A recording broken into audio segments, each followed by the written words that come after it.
This is Bob, the world's worst market timer.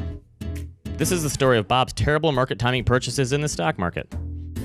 Bob began his career in 1977 at the tender age of 23.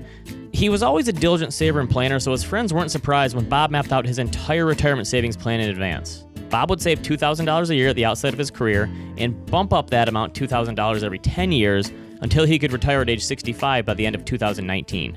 Simple enough, right?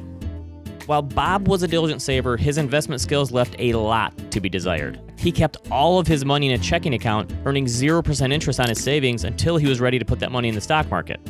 Bob's problem as an investor was that he only had the courage to put his money to work in the market after a bull market was underway.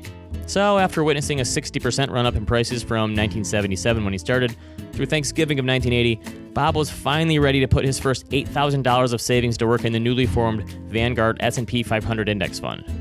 And then, well, the market proceeded to drop nearly 30% over the next 18 months or so. Not great timing on Bob's first purchase. Although he invested right at the peak of the market, Bob did have one saving grace. Once his money was in the market, he never touched it. Not once. He held on for dear life, never selling his fund shares because he was far too nervous about being wrong in a sell decision, just like his bad buy decision. I want you to remember this decision because it's a big one in our story. Now, where were we?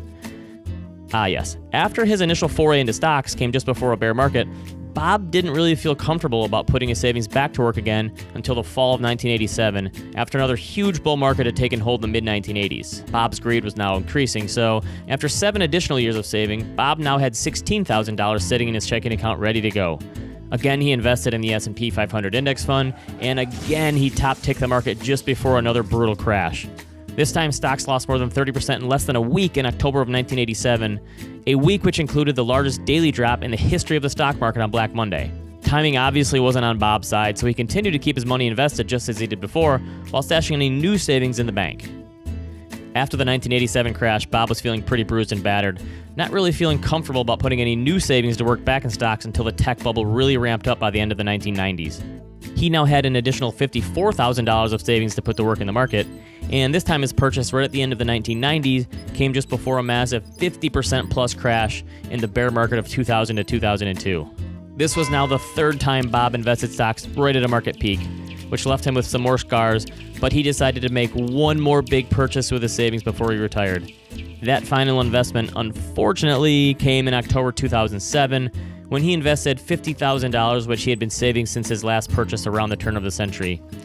Bob rounded out his string of horrific market timing purchases by buying right before another bone-crushing 56% crash during the 2008 financial crisis. Whew, poor Bob. After the great financial crisis, Bob decided to continue stashing any future savings in the bank, but kept his stock investments in the market until he retired at the end of 2019. Let's recap. Bob was obviously a terrible market timer. His only 4 stock market purchases he ever made in his career came right before a huge market peak, just before extreme losses. He nailed the market peak every time, and not in a good way. Luckily, while Bob could never time his buys right, he never sold out of the market. Not once. He didn't sell after the bear market of 1980 to 1982, or the Black Monday crash in 1987, or the technology bust in 2000, or the financial crisis of 2008. In fact, Bob never sold a single share. So how do you think Bob ended up? Better than expected, actually, considering he only invested at market peaks. Even though he only bought at the very top of the market, Bob became a millionaire with $1.1 million when he retired in 2019. How could that possibly be, you might ask? First of all, Bob was a diligent saver and planner. He never wavered on his savings goals, and he increased the amount he saved over time. Second, he allowed his investments to compound through the decades, never selling out of the market once over his 40-plus years of investing. He gave himself a long runway and allowed patience to make up for any ill-timed purchases. And they were ill-timed.